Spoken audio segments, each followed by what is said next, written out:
From September 1st, 1939 to September 2nd, 1945, nearly every country worldwide was engaged in the deadliest conflict in recent history, World War II. This global conflict has been escalating since the conclusion of World War I. During the initial phase of the war, the United States chose to remain neutral until December 7th, 1941, when Japan launched a surprise attack on Pearl Harbor. As Americans entered the war, numerous young soldiers were deployed overseas, far away from their families, to engage in combat in foreign countries. While the war continued, the U.S. Army overseas faced a shortage of soldiers capable of managing the postal service. Army officials were concerned that undelivered mail was negatively impacting the morale of the soldiers, with a backlog of approximately 17 million items.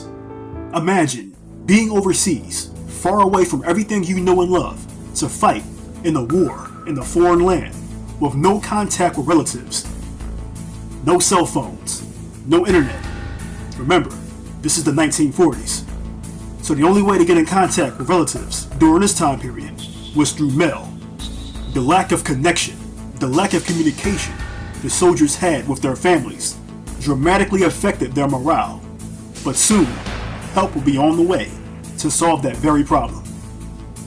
The 688th Central Postal Directory Battalion, led by Major Charity Adams, was tasked with managing postal services. The 688th holds the distinction of being the only predominantly black U.S. Army Corps unit sent overseas during World War II. The 688th worked tirelessly 7 days a week in 3 shifts, processing and delivering mail to troops stationed in Europe, handling an estimated 65,000 pieces of mail per shift. There was one soldier in particular that I would like to draw our attention to, and this soldier happens to be family of mine's. Her name, Mary Frances Kearney. Captain Mary Frances Kearney from Bridgeport, Connecticut. As previously stated, Mary is a relative of mine. She is my cousin, to be exact. Our family connection goes back generations. So let's go back farther in time and trace our family roots. Mary Kearney's lineage traces back to Fanny Epps Fields, who was born into slavery in 1853. Following emancipation in 1865, Fanny gained her freedom at the age of 11. Years later, she married James Fields. Their marriage produced 4 children. Among them is my great-great-grandmother, Harriet Fields, and her sister, Rowana. Rowana married William Kearney, and they are the parents of Mary Frances Kearney.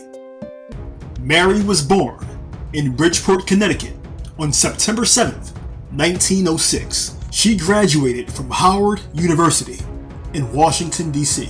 with the goal of becoming a teacher, but racism impeded her career advancement. So instead, she became an elevator operator back in Bridgeport. In 1942, Mary joined the ranks of the Women's Army Corps, just months after the U.S. was attacked at Pearl Harbor.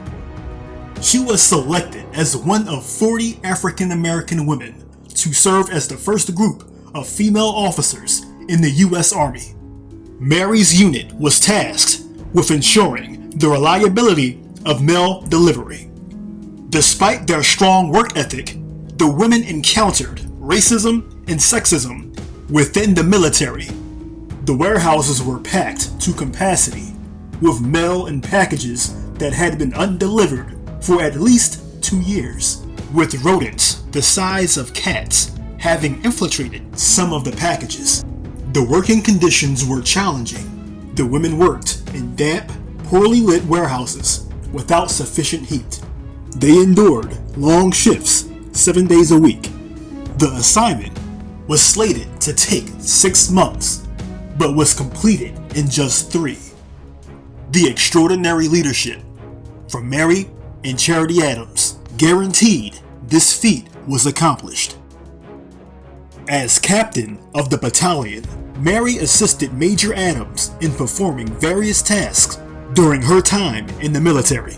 Following the completion of the mail backlog in Birmingham, United Kingdom, the women were transported by train to France to resolve another backlog.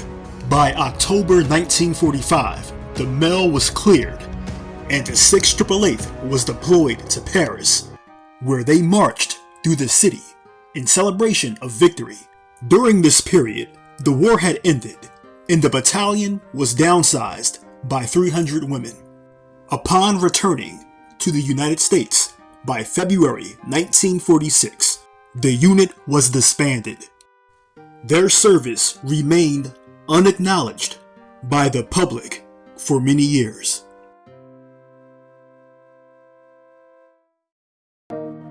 From elevator operator to becoming one of the pioneering African American women in the military after traveling halfway across the world, Captain Mary Kearney exemplifies remarkable determination and resilience.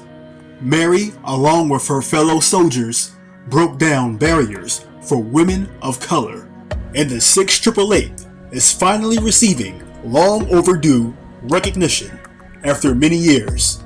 Today, women hold numerous positions within the military, thanks to the courageous women who paved the way years ago. Our ancestors sparked the fire.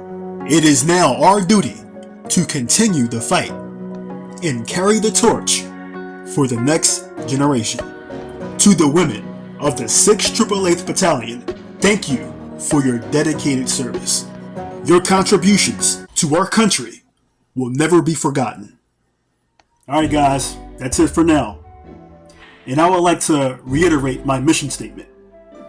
I want to make sure our history doesn't become a mystery to the next generation.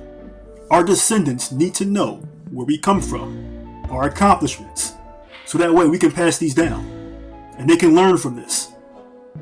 And I intend to do just that with these videos. My family history is world history, and world history belongs to everyone. So let's share our stories, and let's inspire each other.